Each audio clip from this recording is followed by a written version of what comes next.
Here's Larry Coates talking about proper padding. Hi, I'm going to explain to you today about the pad that I've got on the market. I call it my balance pad. It's a pad that I designed several years ago, and it helps make your saddle fit your horse's back better. Whether you ride a Coates or any other brand you want, it works all the way to difference. So let's get into, I've got two pads. This is my heavy pad and this is my thinner pad. Basically what it is just basically showing you that if you've got a good backed horse with a higher wither, you want to use the heavy pad. If you got a fat backed horse, more of a mutton wither type deal, then you want to use a lighter pad so that the saddle will fit one horse or the other, same difference, by just changing your pad out. And a lot of people don't realize how important a pad is to a horse's back. A pad, if you got a good saddle fit on a horse's back, that's great, but you never want to over pad a saddle on a horse. So what we want to do is that we want to try to keep the saddle close to the horse's back. So what I've done here is I designed a pad that is actually thicker around the outside of the skirts of the saddle, and actually where the bars, I'll show you on this tree right here, this is what we call the bars of the saddle. And this thing right here, this is what hits a horse's back first before anything else. And I'll explain it to you on this saddle right here. If you look at this saddle right here, you can see the bar imprint of this saddle right here. This is a brand new saddle, and you can see the bar imprint. So if you threw this saddle on a horse's back, the first thing you would hit would be the bars on this saddle. And then we've got the rest of the skirt out here, and the reason why we put a skirt on a saddle to help balance the saddle out from moving sideways or forward or backwards.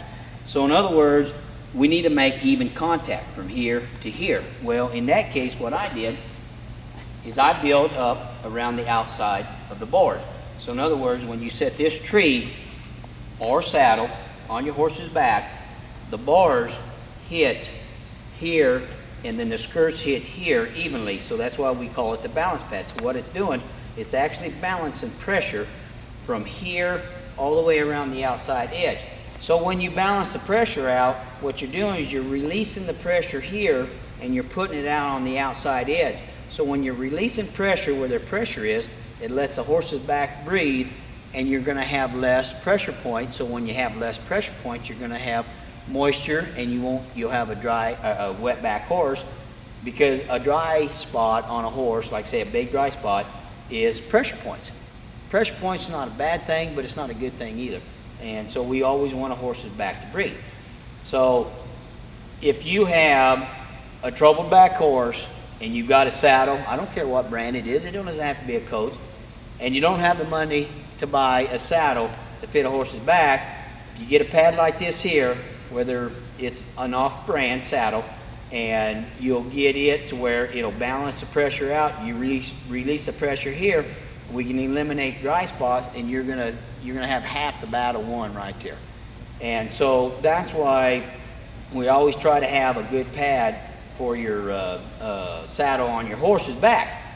And another reason why I really like to have the close contact on our pad, where it's thinner here, thicker here, is that it actually lets the saddle of the bars right here sit real close to the horse's back. Because if you get a tree that fits a horse's back and fits down close to the horse's back, you're going to have less movement, because if the movement is what causes friction on a horse's back. So if you've got a saddle that starts moving, rolling from side to side, moving from front to back, whatever it does, the further away that you have, if you pad up thick, the further away you got the saddle away from the horse's back, the worse you're going to have, the more burn marks you're going to have on the horse's back. So therefore, if we can keep the saddle closer to the horse's back and make it more stable to where it doesn't move near as much, you're going to have less problems with your saddle on your horse's back, whichever saddle it may be. So that's why it's real close real important to have a saddle that fits a horse's back as close as possible. Now, the main thing is on a saddle, if you really want to know before you put your pad on your horse, if you want to know if your saddle fits And then after you put it on your pad and then your saddle, you're going to find out what the difference is. So you always want to put your saddle on a horse bareback with no pad. If you've got a good fit, then you want to use least amount of pad as possible. So in other words, if you've got a saddle, you put it on your horse's back and it sits on there and it looks good, you take it off, and if you throw your pads on there, whether it be 2 pads or 1 pad, whatever, and then throw your saddle on there and it doesn't look good to you, that means that you're not padding right. So in other words, that's why it's very important to understand the right way of padding and the wrong way of padding, because not only having a good saddle to fit your horse's back, the pads are very, very important, even with a good saddle or a bad saddle. So just, if you ever have any questions, just throw your saddle on a horse bareback, look at it, and you want to see it balanced. If it's running downhill, that means you're having problems in the front end, and it's going to dig in his shoulders, and then we're going to have problems with his shoulder blades. It's going to pinch him and everything else. So it's too wide, so we got to narrow it up, pick it up a little bit, get that saddle balanced. So if you throw your saddle on your horse and you look at it a perspective and it's balanced, then we've got a pretty good fit. You're already over 50% as a good fit. So then when you take it off and put a pad on there, and if it's still the same way, but it sits down close to his horse's back, then you're not going to have near as much trouble that way than if you have a thick pad and a wide saddle that runs downhill and digging into his shoulders. And I've had this pad on the market for several years, and I've actually proven to people that had dry spots on a horse, and we've taken and unsaddled him and put my pad on him and saddled him up, and we got closer contact, closer fit, and we've created less problems with it. And so that's my main theory, and I worry more about the horse's back than I do anything. And so the main thing is every one of my saddles that I build, it ain't going to fit every horse's back. So I designed this pad to help fit my saddles better to the horse's back and everybody else's saddles to the horse's back.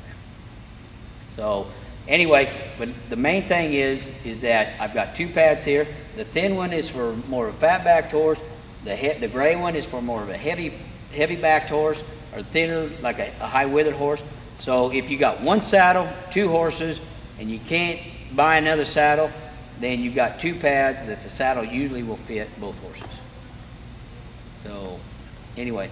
Larry, can you address the over padding, what that can cause? Okay, that's what I was talking about earlier, an over pad. Now I'm talking about over pad, we're talking 1.5 inches to 2 inches thick pad. And what that does, that creates a lot of friction when a saddle moves. Because what you do is you're lifting that saddle off that horse's back, and what you're doing is you're getting the bar of the saddle too far away from that horse's back. So if that saddle moves just a little bit, it's going to move a whole lot more down on the bottom side underneath the pad where it moves more. So you're going to create a lot more problem. And plus, if you've got a saddle that fits close to the horse's back, and if you've got less pad, and when that saddle gets close to that horse's back, you're going to have less movement. It's kind of like wearing 2 pairs of socks on a pair of boots. If you buy a pair of boots and they're too big for you, and you pad up by putting 2 pairs of socks on or 3 pairs of socks on, your foot is still going to slide in there. But you're going to get more blisters from that than if you get a pair of boots that fit you with 1 thin pair of socks that fit you real good, and your foot's not going to move, and you're not going to create no blisters. So basically, that's the easiest concept that I can say right there on over padding a saddle to a horse's back is like trying to wear 2 or 3 pairs of socks to make a pair of boots fit. So if you've got something that fits, you're going to have less problems with it. Larry, now could either pad work for roping or cutting or trail riding? Would they work for all of those events? Yeah, Laura, this pad right here, both these pads right here are 32 inches long. That'll work for cutting, trail riding, roping, reining, cutting, whatever you want to do. I'm in all those events. Now, I do have a barrel pad. The barrel pad's the same thing, but it's actually even thinner because a barrel pad does not have to be near as heavy. So we've got a little bit thinner, and we're we've got two barrel pads. One's a 28 inch and one's a 30 inch. So I have two different types of pads. I've got a 32, a 30, and a 28, which is my barrel pads. So I've got barrels, and then these here would be any kind of performance horses that you want to use it in. It didn't matter, trail riding, cutting, roping, or whatever.